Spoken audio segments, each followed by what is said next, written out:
Good morning and welcome to the Petiti Pro Garden Show. Thanks for getting up early and being with us. We have so much going on in the greenhouse, and so many of you have so much going on in your lawns and your landscapes and in your vegetable gardens. We have a lot to cover today, so we're going to go ahead and get rolling with a word of prayer, and we will hopefully be talking about all of the things that you need to hear about your gardening needs. Dear Heavenly Father, we just come before you this morning, and we thank you for your goodness. We thank you for all that you have done for us, and the rain that you give us, and the sunshine that you give us, and we just thank you and praise you for all of your glory. We thank you for your grace, Father. We are so blessed, and we forget to thank you for it. We're thanking you right now, Father, for the blessings that you give us.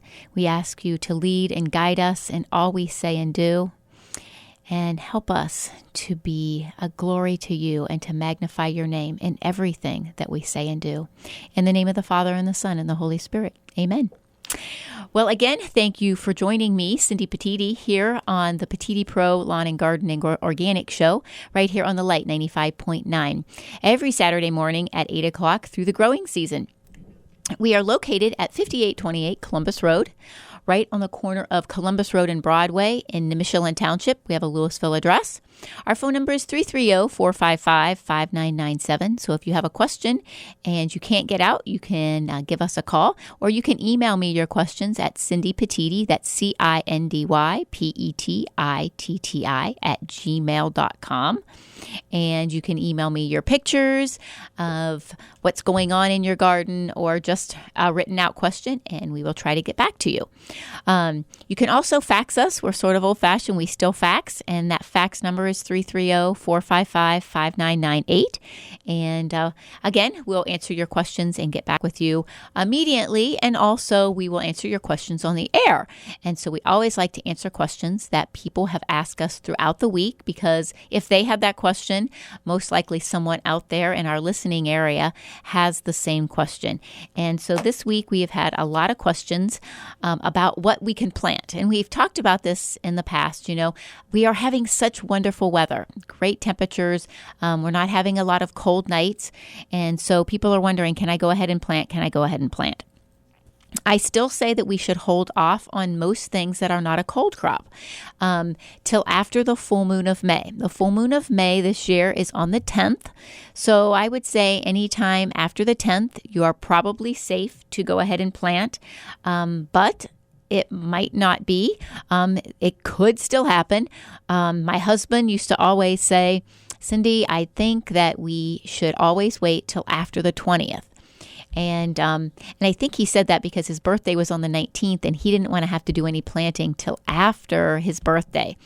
And so he always said the 20th. But I have seen a hard frost as late as the 26th.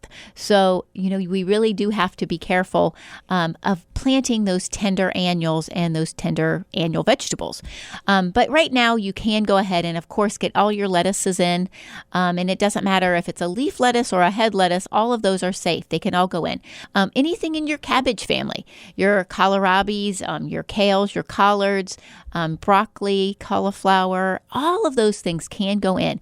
And you can also go ahead and plant your beets and your potatoes and your onions and your peas, and not have to worry anything about those.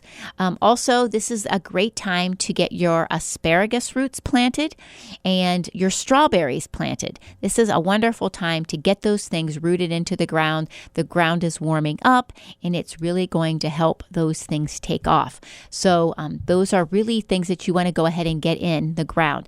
Also, this is a really good time of year to plant your berry bushes and your fruit trees. So if you've been contemplating, should we plant some fruit trees? Should we wait till the fall? Really, the spring is a really good time to get those in the ground. So plant those apple trees, those pear trees, get them in, get them rooted in the ground well. You're not going to probably have a harvest this year. We do have a few apple trees that were left over from last year that really put on some great growth. And actually, it was sort of funny. This morning I was out looking around things and saw one of those apple trees had some apples already starting to form on it. And that was really surprising to me. So, you can, even on a young apple tree, get some fruit harvest, and not an abundance that you're going to be making applesauce, but a few apples to eat even that second and third year. Usually by the fourth year, though, you're going to be having a really, really nice harvest. So those are things that you want to anticipate for in the long run. If you keep saying, oh, some next year, someday we'll get the fruit trees planted, you always have to remember it's going to be a few years before you have a nice harvest. So getting those in the ground as soon as possible is definitely going to be best for you. Also, your blueberry bushes, great time to get those in the ground. Remember, with blueberries, you do have to have 2 different varieties so that you will have a harvest. You can't have 2 blue crops. They're not going to cross-pollinate, and you're not going to have anything. So you want to make sure that you get 2 different varieties. And always, people are constantly asking me, well, can I have 1 blueberry bush and 1 raspberry bush and 1 apple tree? Besides the blueberry, 1 will produce some fruit for you. They are self-pollinators. The bees will come and pollinate them without another one being there. They don't have to have that bee doing that cross-pollination from a different variety to them. But you're always going to have more fruit if you have more than 1 tree, if you have more than 1 berry bush. And that's because the more pollinators you have that will draw the bees to you, the more fruit you're going to have. And if you have 2 or 3 trees, you're going to attract more bees. Therefore, you're going to have more pollen exchanged, and there's definitely going to be more harvest for you. So I always recommend you don't have to have, 2 pear trees or 2 apple trees, but if you have 1 of each, then you're going to attract that many more bees. Now, with the fruit trees, the Bing cherry is one that you have to have another sweet cherry tree, but not another Bing, to pollinate it. And it can't be another sour cherry tree. It has to be another sweet cherry tree to pollinate it. So those are a few things that you'll want to keep in mind, a couple rules of thumb to follow when you're doing fruit harvesting and planting. We've had a couple other questions again about lawns. A lot of you are really battling with those dandelions and the crabgrass in your lawns. The spring warmed up so quickly, our window of opportunity for the corn gluten meal, or even if you're a chemical person, that window of opportunity for pre-emergence slipped through really, really quickly because the temperature of the soil warmed up so quickly that those weed seeds germinated very quickly, and we missed that time to get that germination halted so that we didn't have those weeds. So if you are someone that can't stand the dandelions in your yard, growing everywhere, we did talk with Pat last week about the new weed control by Bonide that is for all of your broadleaf weeds, and that is the Weed Beater FE. And it's over-oxidizes them with iron, and so it's a wonderful product to use. We have ordered it now. Since we had Pat on our show last week, we have ordered it, and it should be in next week, so we're real excited about that. So if you are someone that wants to kill your weeds organically in your lawn and not be using a 2,4-D product, this Weed Beater FE is your go-to. It is something that we have found is very, very wonderful. And Pat says, like I said, I have used iron in the past by a different company and had good results. Usually we'll take 2 applications. Remember, if you are battling ground ivy or wild violets, those ones are really tough weeds to kill, even chemically. So you'll probably need to use a minimum of 2 applications for those 2 weeds. But your dandelions, the clover, those ones, 1 application has been proven on the iron products to work quite well. And that's what we have used Adios in the past, not near as convenient to use as the new Bonide iron product. So it's going to be a nice go-to for you that wants to be able to tank spray and get control of those weeds and not have to be going crazy over that. Sweet Pete is running a special right now, and it's a contest that they're doing, and they have it. They call it the 8 contest, 8 winners.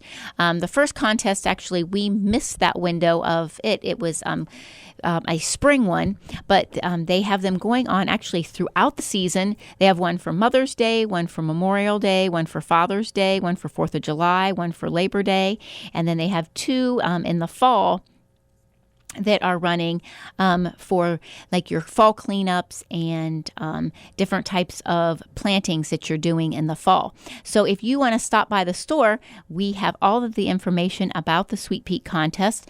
All they ask is for you to write about your project and take some photos and send it in directly to Urban Organics and Sweet Pete, and they are going to be drawing winners. And some of the prizes are quite nice.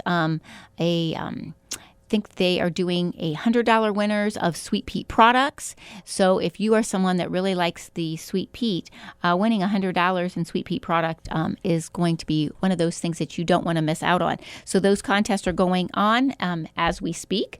And so you can stop by when you pick up your Sweet Pete, or if you got your Sweet Pete earlier and you didn't get one of the cards, they sent those in the mail to us. So we have those at the register now for you to have, so that you will be able to get that Sweet Pete or entered into that Sweet Pete contest. And we all love Sweet Pete. And we also love some other great products that are organic for our gardens. And so some ladies were in this week and had asked a question about what we should be using on different plants. And their question was about, so many of us want to have one fertilizer for everything. And there are some really good all-purpose fertilizers out there. But so many plants need specific nutrients, like your viners and your tomatoes. They need a lot of calcium. So if you're using an all-purpose fertilizer and your soil is lacking the calcium, that's when you're going to have some different issues. You're going to have that blossom end rot. On your tomatoes, that'll be that black spot on the bottom. With your viners, the blossom just drops off and the fruit will start to form, and then it just falls off and drops off too. So it is a good idea to use the specific fertilizer for those specific plants and their needs. So that's why we always like to tell you to use the Tomato Blast and the Tomato Tone for your tomatoes and your viners. Maybe check your soil. If you are having some issues with things not being as green as they should, maybe you just need some extra nitrogen, or maybe you need some iron in your soil to help darken things up. Ironite is a great product that adds some of that extra iron to your soil, be it in the earth or in your potting soil. Because a lot of us, me included, will reuse our potting soil in our pots around our house year after year. But if the nutrients are being pulled out of that soil that your plant used, and you plant the same plant in it again, so many times, all of those nutrients are depleted from that soil, and you need to go in and add an additional supplement so that the next crop that you plant in there has the nutrients that it needs. So you want to make sure that you are feeding the soil what the plant needs, so it will be able to derive it out. The next thing was about chemical fertilization. And we've talked about this probably over the years several times, but a lot of folks doesn't really understand what takes place with chemical fertilizers. And most, probably about 95% of what we would call a chemical fertilizer they are a salt or a petroleum-based, sometimes both, product. And I think I've even mentioned this before. When you were a kid, if after a rain and the fish and worms would come up onto the sidewalk, if you would throw some salt on them, you would see them like dehydrate. And that same thing is happening to all of those living organisms in your soil when you are fertilizing with a salt-based fertilizer. The salt gets into the soil, and over time, again and again and again and again of fertilizing, that salt starts to build up in the soil and kills off all of the good microbes. So you're depleting the soil of its own good matter that God gave it. And the plant then is only feeding off of the nutrients from the fertilizer, nothing from the soil. So if you stop fertilizing for any amount of time, then there is nothing for the plant to feed off of, and the plant starts to deplete, looking, like it's, undernourished very, very quickly. A lot of times why chemical lawn companies have you start off with 4 applications, and then in a year or two you're up to 5, and then you're at 6, and now you're at 8 applications. And that's because if they're not constantly putting fertilizer down on your lawn, there's nothing feeding that grass anymore because the earth itself has been depleted. So it's very important for us to feed the soil, not the plant, because if we feed the soil and put the nutrients into the soil that the plant is depleting it can always have those nutrients to continue on feeding off of. So that's why we like to use the organic fertilizers. And the other reason is that it also is like a slow release. So if you have been using a slow release fertilizer, and those just have a chemical makeup that breaks down more slowly in the soil so that the plant can feed off of it for a longer period of time. If you're using an organic fertilizer, that happens naturally. And so you're not going to have to worry about, doing a slow release fertilizer later on. I usually like to fertilize about every 3 to 4 weeks. If the soil is not good, if the soil is good, probably 3 times a season is all you're really going to need to fertilize. And this is your annual things, your vegetables in the garden that are an annual. Everything else twice a year should be plenty. And that's why with organic lawn care, you really don't need near as many applications as you do if you're using a chemical lawn care as well. And so we want to make sure that we're doing that. And if you are doing some fertilization, this is a good weekend, a little bit of rain. This is a great weekend to get out there and do your fertilization. And so this is when you want to do remember, your holly tone is for all of those acidic-loving plants, your rhododendrons, your azaleas, your hollies, of course, all of your needled evergreens, all of those like that acidic soil, even your dogwoods like that. And so you want to get your holly tone out. And when there's going to be some rain in the forecast, is a good time to get out there, put it around the drip line of the plant, and the rain is going to put it right down into the soil so that it is readily available to the plant. And you're going to find that you have some wonderful results. So fertilizing in the spring really helps with new growth, with new flower, if you're using like a flower tone. And that fertilization in the fall is going to feed the root system over the winter so that the plant can stand and endure the winter conditions, and it will help it get a start in the spring. The same thing with your lawns. The corn gluten meal in the springtime, if you get it down early enough, is going to be a great nitrogen fixer and also help stop those weeds. A little bit later into the season, I usually say mid-season, like July, you could put down an application of Milorganite. If your lawn is depleted, if you have been using a chemical fertilizer for years and years, maybe a biotone starter with your corn gluten application, or if you miss that with an application of the Milorganite, put down, that puts good microbes back into the soil, and then the plant is able to take up the new nutrients that you're putting into it, like the Milorganite.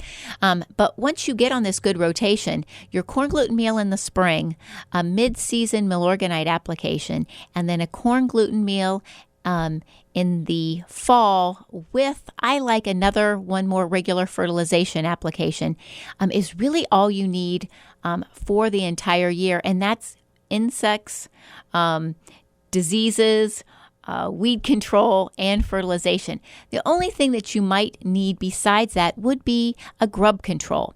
And if you have grubs or have had grubs in the past, it's not a bad idea to do some preventative measures. And if you have them, get it down now, is do an application of Milky Spore. Remember, the Milky Spore is an great organic product.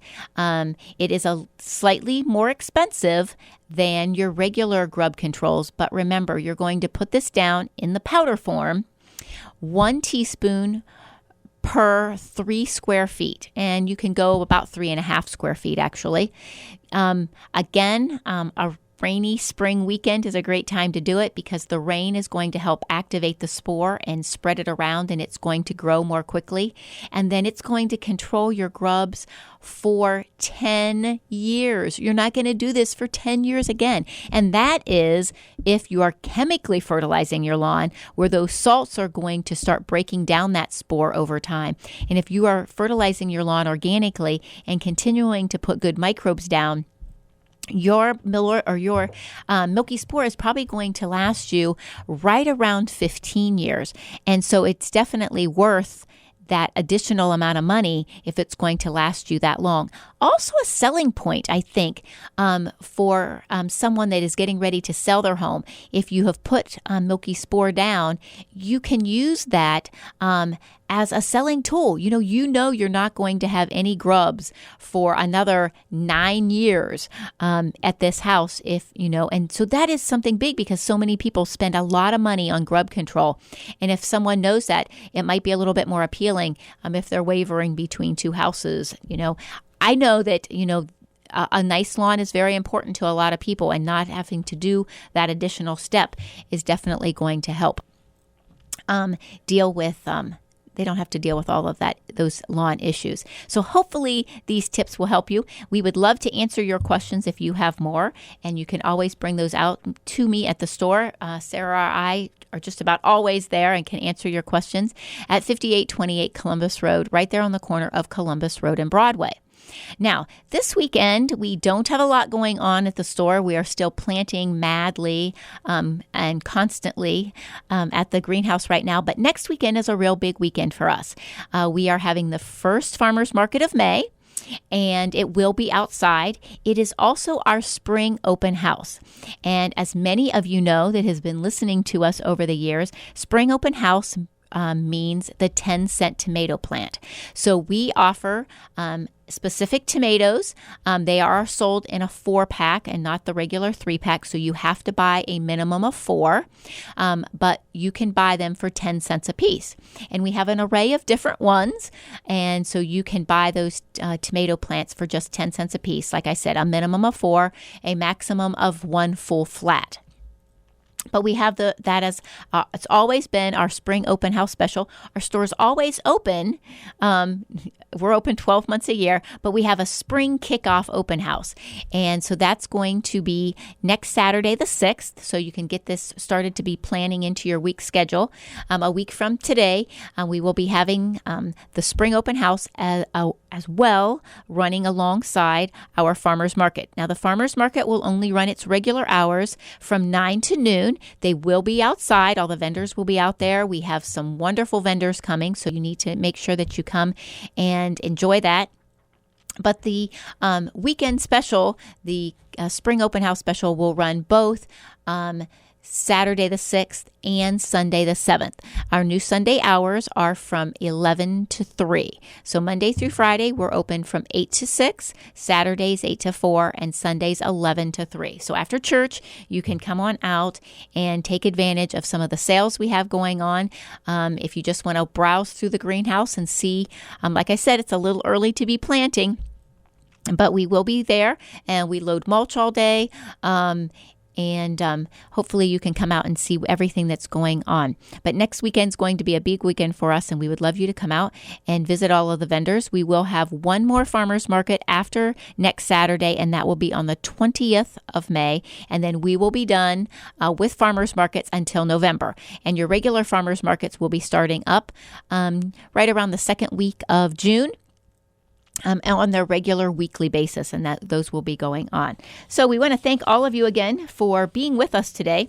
It has hopefully we have covered some information. Don't forget about the Sweet Peat contest going on, and you can stop by and pick up one of the entry forms at our place, or you can go on to Sweet Peat's website at sweetpeatohio.com and get all of the information there. But we would love you to stop out and see all of the wonderful things that we have at the Garden Center. And remember to ask your questions. We love to answer your questions for you. And we like to do that so that we can answer your question in an organic form, so that you don't have to rely on chemicals to control the insects, the diseases, the weeds in your lawn. And we can show you how it can be done. We do tell you that, God gave us some of these weeds, and one man's weeds is another man's wildflowers. So we have to remember that not all of them are bad. If you live in a neighborhood and everybody treats your lawn, we understand those things. And so we like to have an organic alternative for you to be able to control those weeds, insects, and diseases. We want to thank all of you for getting up early again and being with us. And we will see you back next week right here on the Light 95.9 at 8 a.m. Thanks so much and have a blessed week.